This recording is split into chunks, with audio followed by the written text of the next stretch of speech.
Hello number ones and welcome to Metatron's Academy, the channel where we explore how to learn languages in the most fun and effective way possible. And today I'd like to talk about the topic of translation. Now you see, oftentimes when I read in the comments, for example, or even in the past that I was just chatting with friends, and I notice that people, when they speak about translation but they have no experience in the industry of translation, they oftentimes say things that in reality are in fact completely incorrect. And I kind of wanted to share my experience, not because I'm currently in the industry of translation, but because I used to be, and that used to be one of the jobs that I did in the past. Having had some experience with translation, I'd like to talk about translation in general, and also on the second part of this video, what I believe is the best way and the most effective way to translate. First, I'd like to start by saying that a translation is an individual act. And when I say that, I mean that each translation, if you take the same book that you want translated and you give it to 10 different translators, even though you're translating it in the same language, so the book is in, I don't know, Korean, and you're having it translated in English, and you ask 10 different English translators to translate it into English, those will be 10 different books. Now, the reason for that is because when you look at translation at a deeper level, not a sentence, not a word, but thoughts, ideas, idioms, and cultural perspective, every time that a translator is faced with something like this, when they need to translate a book, but a book is drenched in both culture and language, as everything is, because language and culture overlap a lot, then a translator oftentimes finds himself having to make a choice. There are several possible options. I'll give you some examples, of course, but there are several possible options to render a sentence in a language as you translate it in the receiving language, and all of these options have pros and cons. You don't always have, oh, this is objectively the best option. There are subjective options, and each translator will make a different call. That is why, for example, one of the most translated books in the world, the Bible, has a huge amount of different variations and translations. That is not because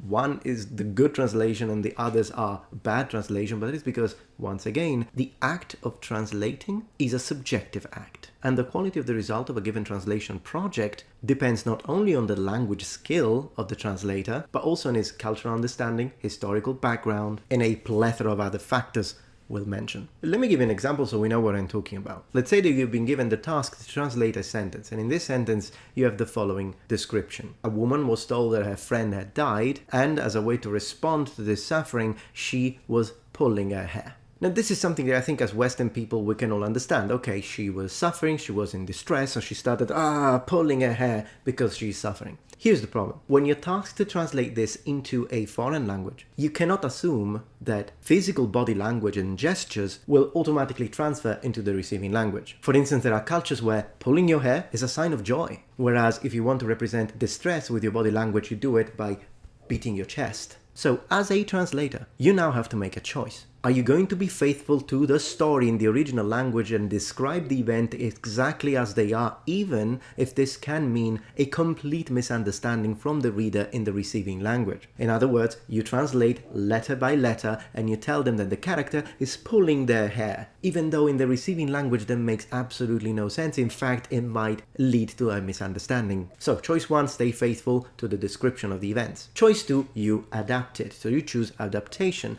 As you describe the scene, you translate, as the woman was told that her friend had died, she started beating her chest in distress. The positive aspect of this is that now you know for a fact that the receiving culture will 100% understand what's happening in that scene and the body language and gestures associated with a specific mental status. However, because they have no access to the original language, they actually don't know what happened to the real character in the story. The character didn't beat their chest. The character wasn't from their culture. The character pulled her hair. They will remain oblivious to that. In this case, you're achieving a higher level of communication and understanding at the cost of correct representation of what's happening in the story. They're missing out on that. Now, of course, there are also middle stances. Alternatively, you can adapt it in the language and say, she's beating her chest, but then add a note and say, in reality, the character is not, it's pulling their hair. And that sometimes works, but again, as a translator, you need to decide how many notes do I want to put. Because once again, if you're translating in a language that has this sort of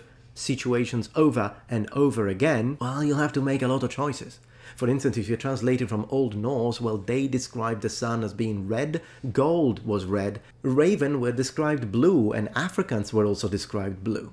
So their usage of color, which is not a usage of descriptive words, but it's classification words. That's what linguists call it, which is similar to what we do when we describe white wine, even though it's yellow. We are using the word white not as a descriptive adjective, but as a classifier. Other languages use classifiers differently. So what are you going to do? Are you going to translate it as red and blue, or are you going to translate it into the color that makes more sense in said language? And the great thing about this is that there aren't really correct and incorrect approaches or answers. It depends on the translator and the specific school of thought they ascribe to. Now let's move to another situation which has to do with translation, and it's the skill of the translator, and also what I believe is the correct way to assign a translation task. When it comes to professional translation, there is a rule that is not always respected and followed, but I think is very important. That is, you should never ask a translator to translate from his language into a foreign one, no matter how fluent he is. In other words, I'm Italian,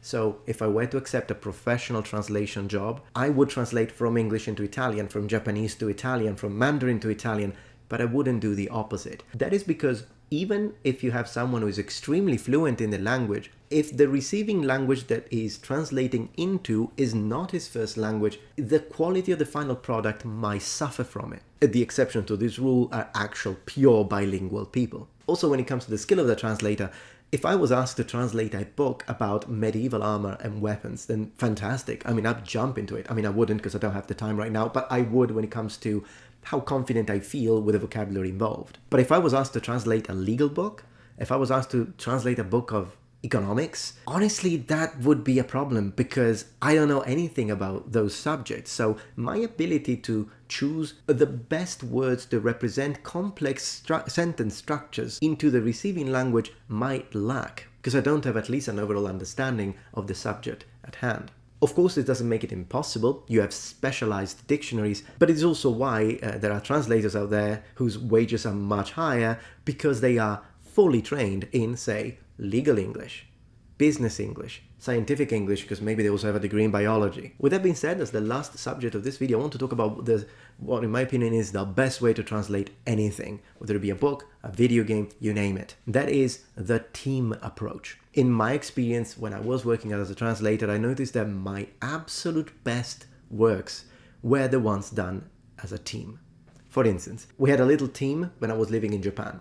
And at one point it was me and two Japanese. One of the Japanese knew Italian, the other Japanese knew English, and of course I spoke both English, Italian, and Japanese. The book we were translating was in Italian. So I, of the three, was the one that could understand it the most. I could understand the nuance, I could understand the expressions, I could understand the idiomatic or even cultural substrata within the book. So I was the one who did the first draft. As the first page is translated, the Japanese would examine it.